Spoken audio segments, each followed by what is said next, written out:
il a cité, est-ce que le Bénin peut passer l'épreuve des prochaines élections, la présidentielle et la législative, mais surtout la présidentielle? Oui, il faut espérer, il faut oser croire, il faut être positif.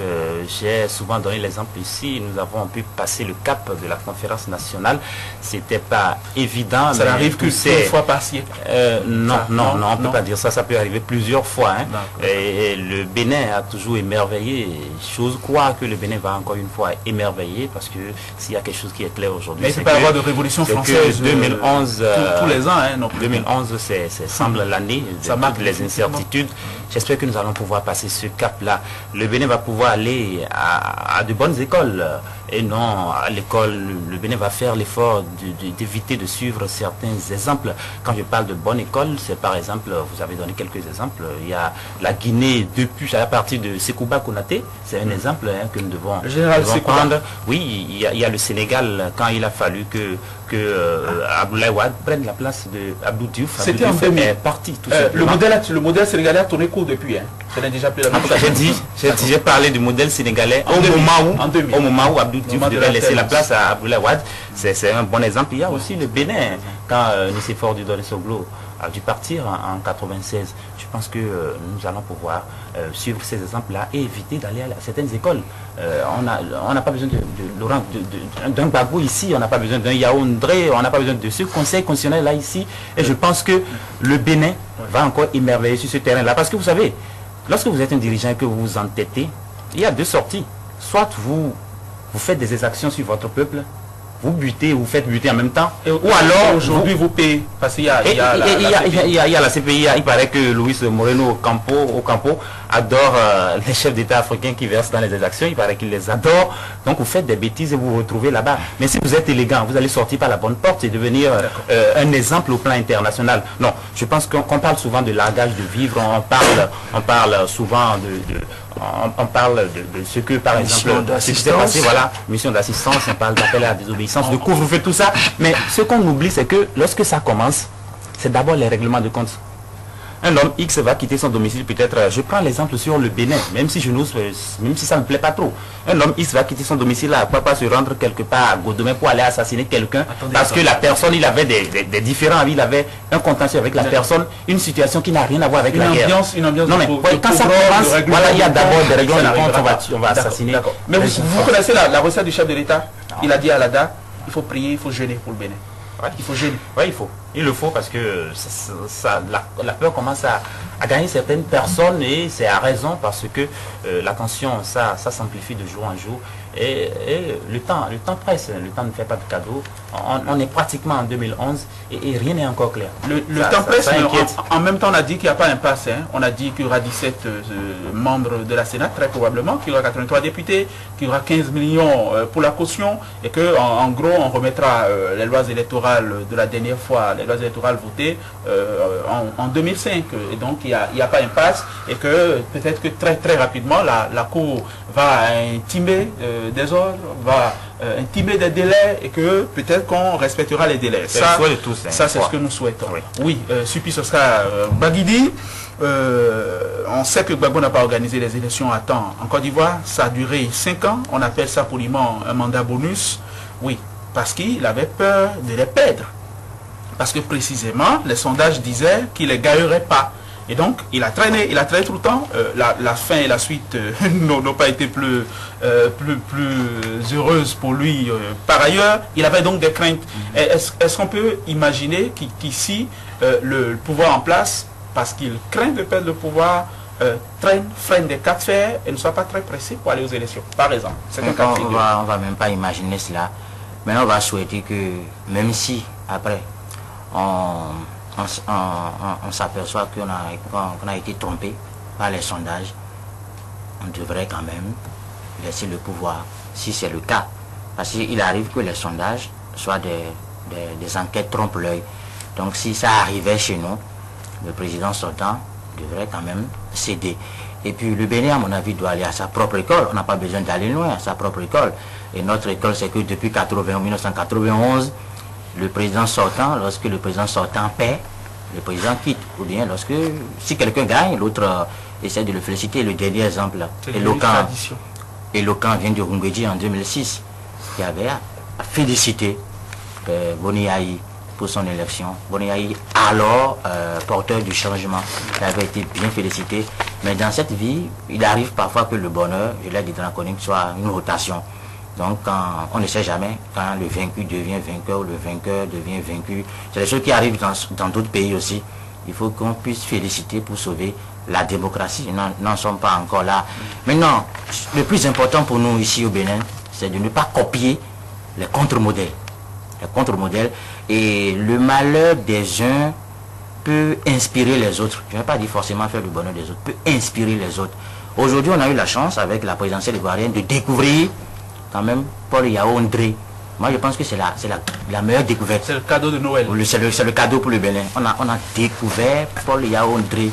Or, chez nous, on a surtout découvert son profil. Son profil, Paul Yaoundé. D'où il vient, qu'est-ce qu'il a été, qu'est-ce qu'il a été. Oui, c'est-à-dire membre fondateur du parti, du chef de l'État, sortant. Un bon copain. Et puis il a la magie.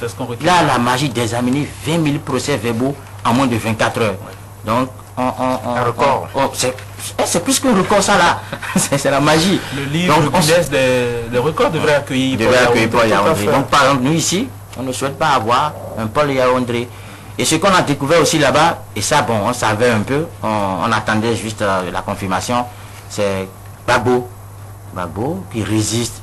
J'ai suivi son discours hier de 15 minutes, qui a appelé Gbagbo à Ouattara. Donc, qui a appelé Ouattara, donc a quitté le CR.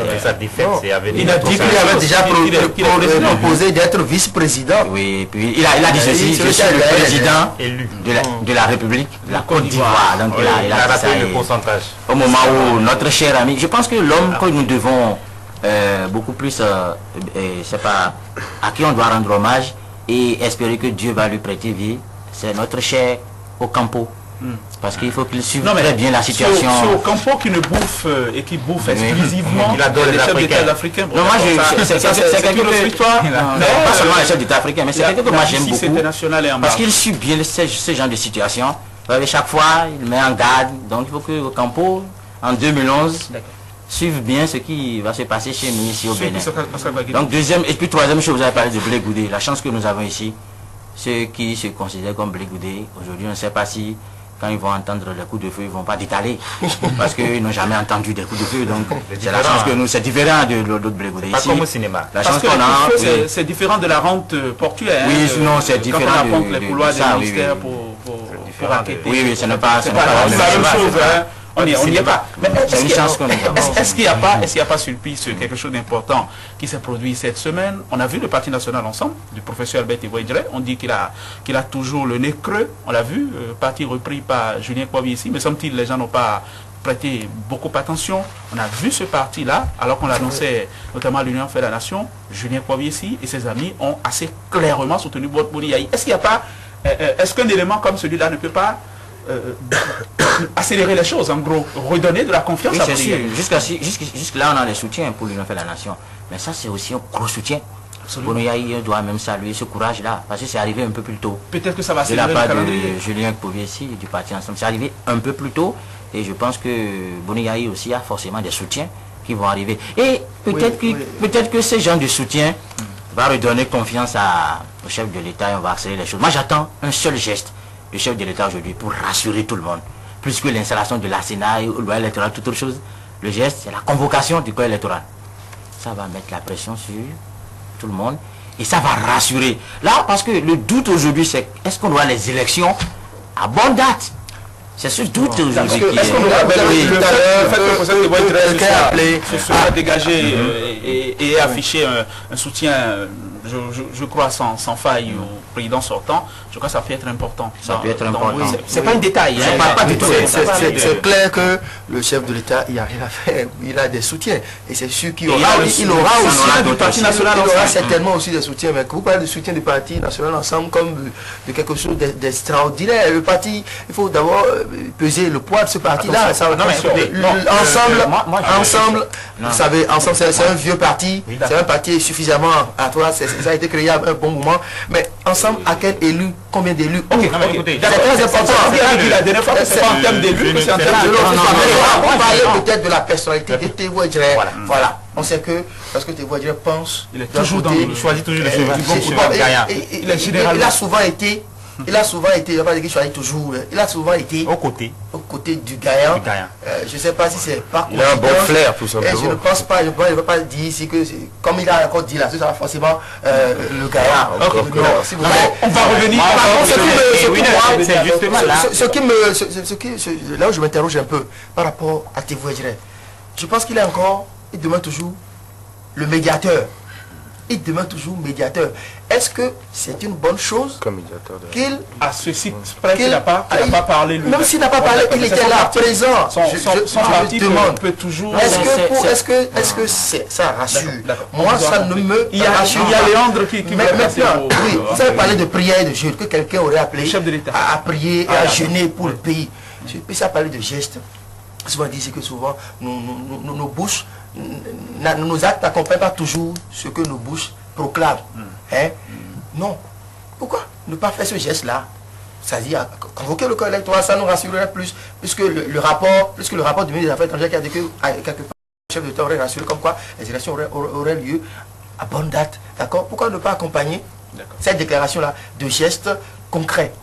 Oui, nous allons permettre à Léon de placer un mot. Oui, non, mais c'était pour dire qu'il ne faut pas voir le parti ensemble, il faut voir les militants et peut-être le petit nombre de militants qui auraient derrière le parti national ensemble. C'est surtout la personnalité d'Albert Théo Edjere, c'est de ça qu'il s'agit. Parce qu'on l'a dit, André Oblium, il a reconnu par la suite que c'est quelqu'un qui a l'habitude de choisir la personne qui a... Non, nous ne sommes pas en train de dire que la non, pas du tout, parce que nous disons dans le même temps, parce que dans le même temps, au-delà de tout cela, il y a des risques qu'on au-delà des choix. Dans le même temps, il y a que Bruno Amoussou, par exemple, choisir aussi le cheval gagnant. Parce que quand vous faites un petit bilan, vous allez constater qu'il se met toujours du bon côté. Alors, donc rien n'est encore pour le moment joué. D'accord, oui, le contexte n'est pas du tout le même actuellement.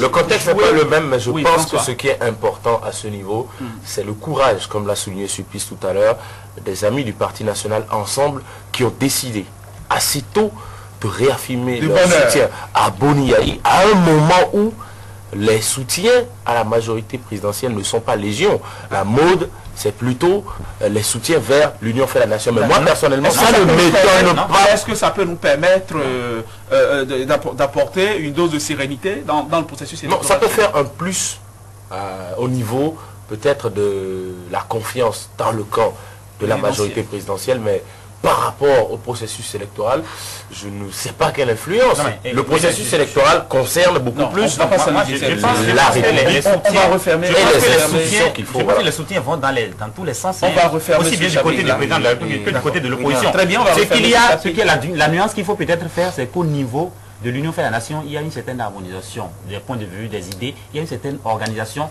pendant que les leaders et les militants de l'Union fait la nation s'entendent. On constate quand même que de l'autre côté, il y a quelques différends, il y a quelques litiges, il y a quelques mésententes et qui divisent l'autre camp. Je pense qu'il y a un travail à faire à ce niveau-là. Non, mais il y a des différends partout, même au niveau de l'UN aussi. En fait, la chronique, c'est pas ça. C'est pas ça la chronique. Il y a des risques qu'on s'enlise, qu'on s'éloigne du sujet. C'est pas parce que le procès Théo Edjere médiateur que son parti ne peut pas prendre position. Son parti demeure. Non, je n'ai pas dit ça. Non, ça semble. Son parti demeure. Et l'autre chose, le poids électoral du parti, sur ce plateau, on a parlé des gens comme Paul Imagnon, on ne connaît pas le poids électoral. Et pourtant, qu'ils soutiennent l'Union, on a dit c'est des soutiens de poids. Donc attention, on ne connaît pas le poids électoral. On connaît à peu près son poids, ça vaut un conseiller à Dan Rodigon. Voilà, donc attendons de voir tout ça là. Je pense qu'il y a un soutien pour Boniaï. Maintenant, moi, ce que je souhaite, et peut-être pour terminer à mon niveau, mon cher Winner, plus que les soutiens, c'est qu'il ne faut pas qu'on ait du Gbagbo ici. Du Gbagbo ici. Du Gbagbo ici veut dire quoi? Je m'explique. Ça veut dire que quand le président sortant paye, il refuse de partir. D'accord. Il ne faut pas qu'on ait de la découverte de l'année Paul Yaoundé, qu'on n'ait pas Paul Yaoundé ici. Ça veut dire quoi? Que le président du Conseil constitutionnel, l'équivalent de la Cour constitutionnelle du Bénin, issu des entrailles du parti au pouvoir, programme des résultats à la va-vite et qu'on programme la passation de serment à la va-vite aussi, en un temps record. et qu'on n'ait pas du blé goudé ici, mais la chance qu'on a, je l'ai dit tout à l'heure, c'est qu'au moins nos blé goudés ici, apparemment c'est des poltrons. Hein. Donc on ne doit pas trop... D'accord, c'est rassurant. C'est rassurant. Nous allons passer aux appuis, mais avant, si vous permettez, je vais dire rapidement un mot. Je dis, l'amour, la guerre, la politique, c'est toujours deux, quoi. Oui. C'est toujours deux. Il peut y avoir un troisième parce qu'il peut y avoir un cocu. Bon, enfin, ça c'est une autre histoire. On peut espérer véritablement que la mouvance au pouvoir joue sa partition, et que l'opposition, elle aussi, remplit son rôle, mais remplit correctement son rôle. Mais il faut d'abord convoquer le cœur électoral. C'est le plus important. C'est le plus important. D'accord, convoquer le cœur électoral. Très bien, maintenant nous allons parler d'autre chose.